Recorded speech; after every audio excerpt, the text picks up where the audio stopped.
Robert, Manchester United summer target has been revealed. In this video, we have a conversation about the summer window. It's going to be a big summer window for Manchester United. We talk about what the priorities are, which players Manchester United are likely to bring in, and it was a big article done by The Athletic.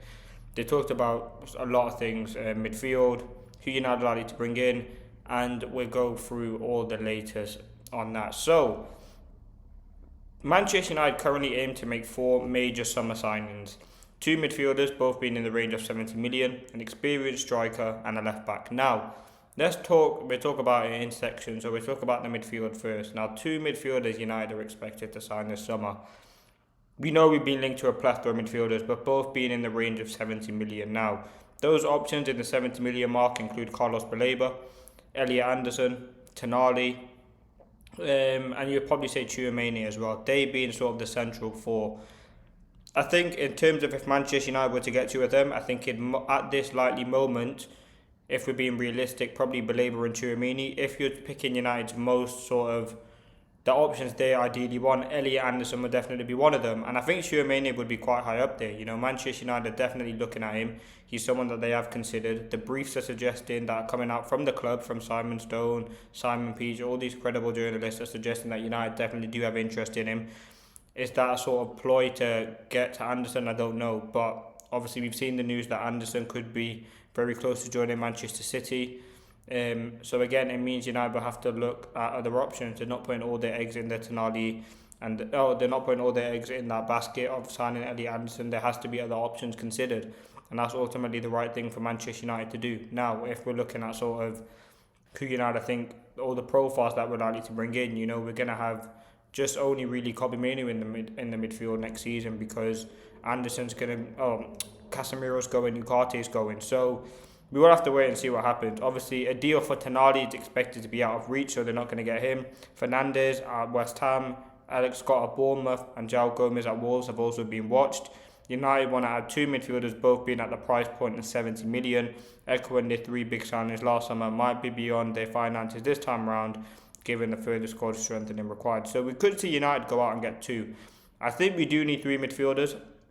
I think if United don't go out and get three, then that probably means, well, I'm not saying you're setting up the manager for failure, but you more or less are. And that probably means an opportunity for a younger player to come through, whether that's Jim Thwaites, Sekou Kone, Tyler Fletcher, Jack Fletcher. But I still think they are still relatively early in their development. So United need two number sixes to bring in, and I think they need someone to compete or be sort of a backup to Kobbie Mainoo, and then you'd have four players. We're going to be playing 3 games a week for large parts of the season, with United being in Europe, hopefully, and we're going to need to manage that demand. But in terms of the two midfielders, both 70 million, again, there's a lot of options. I think United's main two, I mean, Baleba is someone that we haven't talked about.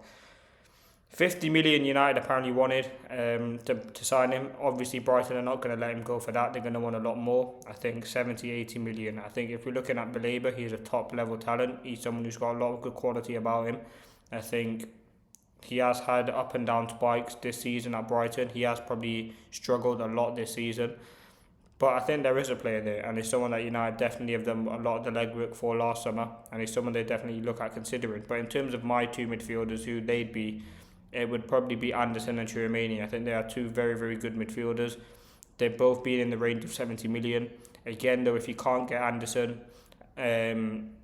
or just say two backups, you're probably looking at Carlos Baleba and Tchouaméni. I think United can definitely get Tchouaméni if they really want to go for him. At the moment, there's not really been many clubs interested in him. And if United make a good offer and they get Champions League, I don't see a reason why he doesn't join the club. I think, but we'll have to wait and see. Now, in terms of the experienced striker, now, we know Benjamin Sesko's campaign this season has been decent. He scored quite a few goals. He's had a good impact on this team. And he's had moments. But again, United, it's all about managing the load. We're going to have a lot of games next season. I think we do need an experienced striker. Now, who that is, if you look at sort of strikers at the moment, you have Danny Welbeck. I think he's too old, and I don't think he's someone United would go for.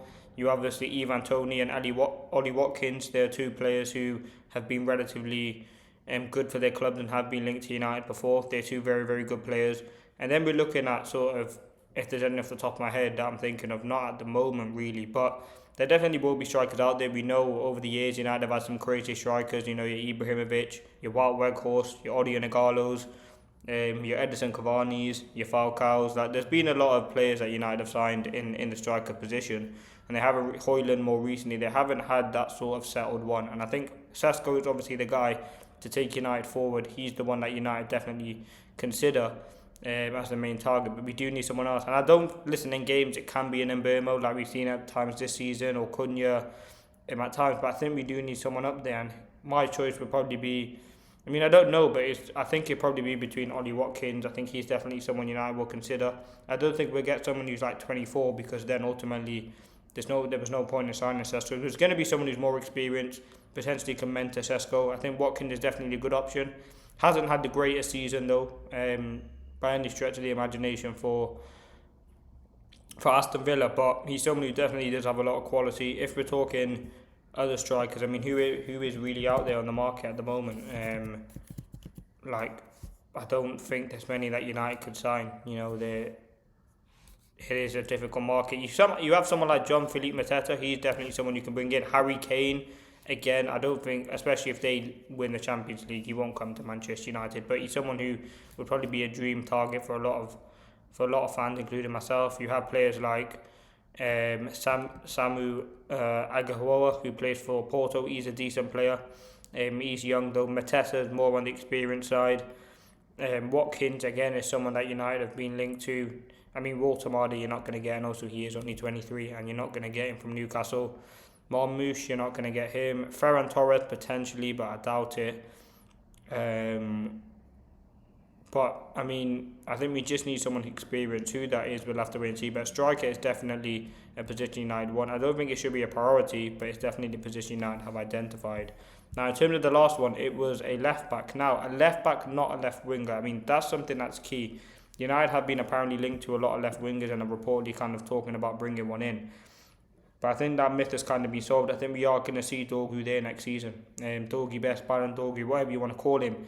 You're going to see him there next season, or potentially this season when he does come back from injury. I think he's a very talented player, and I think his position is there. United definitely do need a left-back to fill the void with Luke Shaw, but also rotate with Luke Shaw and play more games. You know, Luke Shaw isn't the player that he was 5-6 years ago, and he's going to need rotation and he's going to need resting. So a lot of games coming up next season for United, and Luke Shaw has to be rotated. We've seen the limitations of him this season. Last year, someone you can't rely on, and he's going to be sold.